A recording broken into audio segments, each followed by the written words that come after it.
반가워요. 네, 본인 소개 부탁드리겠습니다. 네, 효성 토요타 서초 대리점에서 일하고 있는 영업사원 김현우 대리라고 합니다. 오늘 토요타 하이랜더가 드디어 공개가 되었는데 네. 익스플로러와 펠리세이드랑 같이 고민하시는 분들이 좀 많고요. 네네네. 네, 이 차가 어떤 점이 좋은지 좀 소개해 부탁드릴게요. 알겠습니다. 일단은 크기는 거의 세 차 중 다 대부분의 크기랑 비슷한데, 뭐 펠리세이드 같은 경우는 조금 더 크고요. 저희 차보다 3cm 정도가 이제 길이라던가 높이가 크다고 보시면 되고, 익스플로러 같은 경우는 거의 동일한 이제 크기를 나타내고 있습니다. 대신에 이제 안쪽에서 뭐 트렁크 공간이라던가 그다음에 2열의 좌석의 차이점이 이제 저희 차에서 만나볼 수가 있는데, 예, 하나하나씩 설명드리도록 하겠습니다. 그럼 들어가기 전에 이 차는 좀 어떤 색상이 어떤 트림이 차량인가요? 하이랜더 같은 경우는 국내에서 이제 판매될 차량이 리미티드 등급과 그 윗등급인 플래티넘 등급이 있고요. 이 차량 같은 경우는 윗등급인 플래티넘 등급이고, 색상 같은 경우는 그레이 색상입니다. 플래티넘과 리미티드 차이점은 사실상 외관에서는 휠의 색상으로 차이를 바로 알 수가 있고요. 지금 차량은 그레이 실버 색상의 휠을 가지고 있고, 그 밑에 리미티드 등급은 검정색 휠을 가지고 있습니다. 사이즈는 휠 20인치를 쓰고 있기 때문에 동일하고, 그 다음에 위쪽에 이 차량은 파노라마 썬루프, 그리고 아래 등급은 이제 일반 썬루프가 들어가 있습니다. 그리고 안쪽에서의 차이점은 일단은 앞좌석에 통풍 시트가 들어가는 건 동일하고, 뒷좌석에 열선이 있는 등급이 그 플래티넘, 그 다음에 뒷좌석에 열선이 없는 등급이 리미티드, 그리고 휴대폰 무선 충전 이런 것들이랑 메모리 시트 이런 것들이 옵션으로 들어가고요. 그리고 디지털 이제 룸밀러로 보실 수가 있는 게 플래티넘 등급이라고 보시면 됩니다. 그 차이점의 등급 같은 경우는 이제 등급별로 차이점은 디지털 리어 모니터, 그 다음에 헤드업 디스플레이, 예, 그리고 이제 어라운드 뷰, 요렇게 세 가지가 들어가 있는 것이 이제 플래티넘 모델이고, 그 아래 등급이 리미티드 등급 같은 경우는 요 세 가지의 기능이 빠져 있습니다. 그리고 나머지 뭐 시트나 그 다음에 스피커 요런 것들 다 동일하고, 엔진, 파워트레인, 안전장치 같은 경우는 전부 다 동일하기 때문에 사실상 1, 2인 가구가 이제 이 차량을 보신다고 했을 때는 리미티드 등급에서도 충분한 옵션을 다 가지고 갈 수가 있고요. 그 다음에 플래티넘 같은 경우는 뒷좌석 열선이 추가로 더 들어가기 때문에 가족 단위 보시는 분들이 더 많은 편입니다. 그러면 일단 저희가 보여줄 수 있는 부분, 네. 첫 번째 이제 그 어라운드 뷰 카메라, 아, 네. 화질 한번 체크해 볼게요. 잠시만요. 아,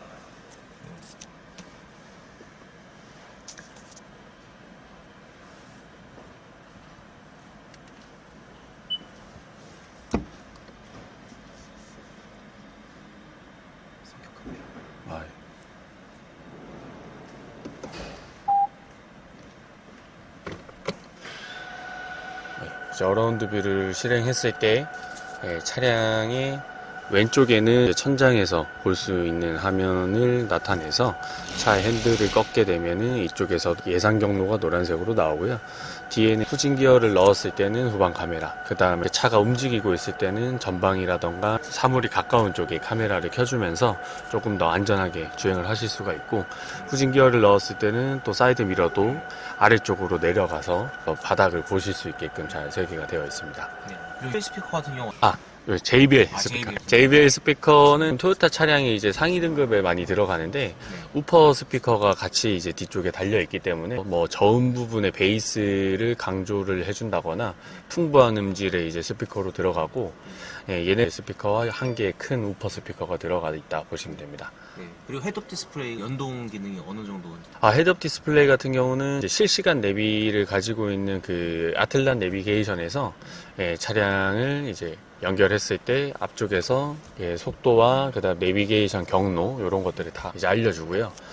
카카오 내비랑 그 실시간 저희 내장된 내비게이션이 아닌 이제 안드로이드 오토나 애플 카플레이를 연결했을 때는 내비게이션의 헤드업까지 연결 지원은 안 되고요. 차량이 여기 아래쪽에 보시면 차징 에코 파워 모드가 헤드업에도 보이고, 그 다음에 드라이브 상태, 그 다음에 속도, 그 다음에 만약에 차를 크루즈 컨트롤을 했을 때 양쪽에 실선을 하고 앞쪽에 선행 차량까지 나오는 게 헤드업에 다 표시가 되기 때문에 사실상 뭐 계기판에 있는 핵심 내용을 앞쪽에서 다 보실 수가 있다 보시면 됩니다. 네. 계기판 같은 경우는 저희 토요타 차가 현재 커넥티드 기술이 들어가면서 여기 1, 2, 3번으로 그 고객님 커스텀을 한 다음에 세 가지 모드에서 이렇게 왼쪽 오른쪽으로 이동하면서 바로 쓰실 수가 있고, OK를 꾹 눌러서 왼쪽 버튼에서도 이제 표시해주고 싶은 것들을 다 이렇게 체크 박스에다가 체크한 다음에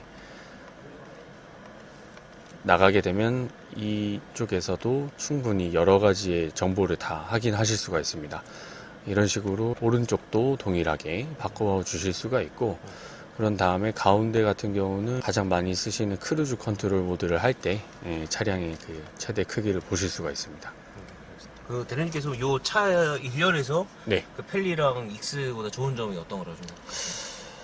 토요타 차량이 내부 디자인이라던가 이런 부분이 많이 떨어졌었는데, 요번에 이제 12.3인치의 풀 디지털 계기판에 헤드업 디스플레이에 그 다음에 여기 이런 부분 애니메이션이라던가 이런 부분도 많이 좀 추가가 돼서 저희가 다른 차보다 훨씬 뛰어나다기보다는 비슷한 정도의 디자인까지는 온 상태고, 간단한 이제 조작 같은 경우도 버튼들이 세련되게 나온 편이고, 이쪽에 수납 공간이라던가 충전, 그 다음에 안쪽에도 외부 수납 공간을 볼 수 있는 게 저희 차의 좀 특징입니다. 그건 오늘 가장 중요한 또 2열, 네. 3열 한번. 2열 같은 경우는 보통 이제 SUV들이 여기에 좌석이 3좌석으로 되는데, 대형 SUV 같은 경우는 2좌석이랑 이제 가운데 통로나 또는 컵홀더 같은 게 이제 비치가 되어 있고요. 저희 차 같은 경우도 이제 지금 성인 남자 기준으로 이렇게 제가 앞에서 시트를 저한테 맞게끔 조절을 하고도 이 정도의 넓이를 충분히 넓은 상태에서 이제 타실 수가 있습니다. 그리고 이제 파노라마 썬루프가 들어가 있어서 만약에 개방했을 때 충분히 개방감도 넓고, 이제 햇빛이 센 날의 경우에는 이렇게 또 기본으로 이런 옵션도 들어가 있습니다. 그리고 요 2열 이제 공조. 네. 공조 같은 경우는 이제 플래티넘 등급에만 들어가 있는 2열 열선, 그리고 이제 뒤쪽에서도 에어컨이나 히터는 다 따로 수동으로 조작이 가능하고요. 그 다음에 휴대폰 이제 충전 같은 경우도 고속 충전을 지원하는 포트가 C타입으로 2개, 그 다음에 이제 120V를 사용할 수 있는 이제 요런 단자도 하나가 좀 추가로 들어가 있습니다. 그러면 지금 2열 폴딩 같은 경우는 이제 수동으로 좀 네. 들어가는 거고. 2열 폴딩을 제가 한번 보여드리면, 이제 이쪽에 버튼으로 일단은 뒤쪽에서 앞쪽으로 밀고 당길 수가 있고요. 그 다음에 두 번째 버튼을 통해서 이렇게 폴딩을 하게 되고, 여기서도 이제 이동을 하실 수가 있습니다. 그리고 뒤에 트렁크까지 만약에 폴딩을 하게 되면 얘네는 헤드레스트가 바로 같이 접히면서 광활한 이제 공간감을 연출을 할 수 있습니다. 그러면 2열하고 3열 다 이제 열어놓은 상태에서 3열 공간 어느 정도 나오는지 한번 볼게요. 아, 네. 네. 요거 다시 올릴까요? 네, 올려주세요.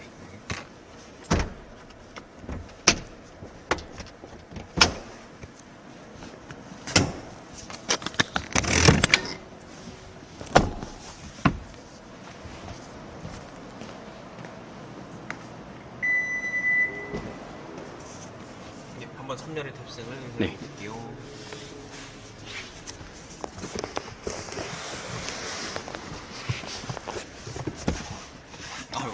아유, 3열 같은 경우는 사실 네. 성인 남성분이 타기에는 네, 네. 장거리는 좀 힘들고요. 네네. 그 이유가 이제 앞쪽의 높이에서 그 동일하지가 않고 위쪽 부분이 이제 올라오기 때문에 다리가 조금 불편하게.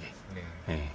그래서 보통은 뭐 이렇게 7명이 다 타는 경우가 많이는 없다 보니까 네. 이제 타실 때는 2열을 좀 앞으로 당기고, 이제 3열에는 좀 덩치가 작으신 분들이 타셔야 이동이 좀 편하게 될 것 같습니다. 사실 뭐 7인 가족이 이제 계속 쓰려고 하면 이거보다 더 큰 그쵸. 차량을 구하는 게 예. 맞는 거고, 이런 3열에 있는 차량들 같은 경우는 정말 간간히 필요한 경우가 있는 분들이 이 차를, 네네. 7인승 차를 좀 찾는 경우가 좀 많더라고요. 네. 네네. 그래서 지금 사실 7인승이 미니밴 차량도 있고 이 차량도 있지만, 이 차량 같은 경우는 이제 미니밴의 뭐 승차감보다는 조금 더 SUV에 맞는 이제 뭐 차의 그 유동성 있게 이제 뭐 지형을 많이 다니신다던가 산악 지형이든 뭐 이렇게 힘을 원하시는 분들이 대형 SUV를 많이 찾기 때문에 접었을 때는 또 공간감도 많이 나오기 때문에 예, 크게 걱정 안 하셔도 됩니다.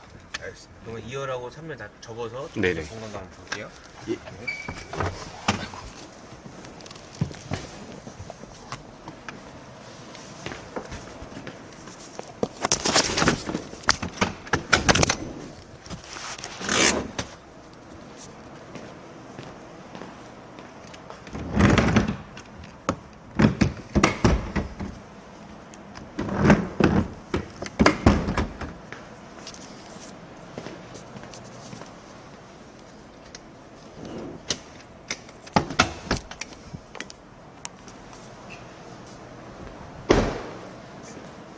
와, 진짜 넓네요.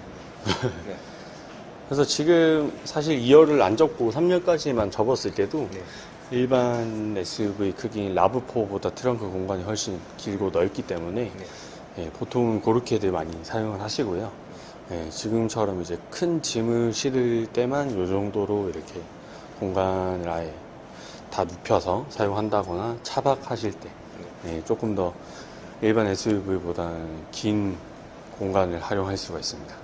알겠습니다. 그럼 오늘 그 전체적인 이제 공간과 네. 디자인 이런 부분들 이제 살펴봤는데 네네. 그 경쟁 차종이랑 비교했을 때 이제 가격적인 차이점, 뭐 메리트들 어떤 게 좀 있을까요? 사실 뭐 국산 차량보다는 가격대가 조금 나가는 편이지만 예, 하이브리드와 내구성, 그 다음에 뭐 승차감 이런 부분은 팰리세이드보다 한 수 높다고 생각을 하시면 되고, 가격대는 지금 리미티드 차량이 대략적으로 6,500 정도, 그 다음에 이제 그 상위 등급이 플래티넘 등급은 지금 7,000이 좀 넘어가는 금액으로 일단 예상을 하고 있어서 예, 그 정도에서 이제 SUV인데 하이브리드 차량, 연비를 중요시 여기거나 아니면 승차감을 조금 더 중요시 여기시는 분들 같은 경우는 익스플로러랑 팰리세이드보다는 저희 차량을 많이 찾고 있습니다. 네, 알겠습니다. 여기 그 자세한 또 설명 감사합니다. 네, 감사합니다. 감사합니다. 예.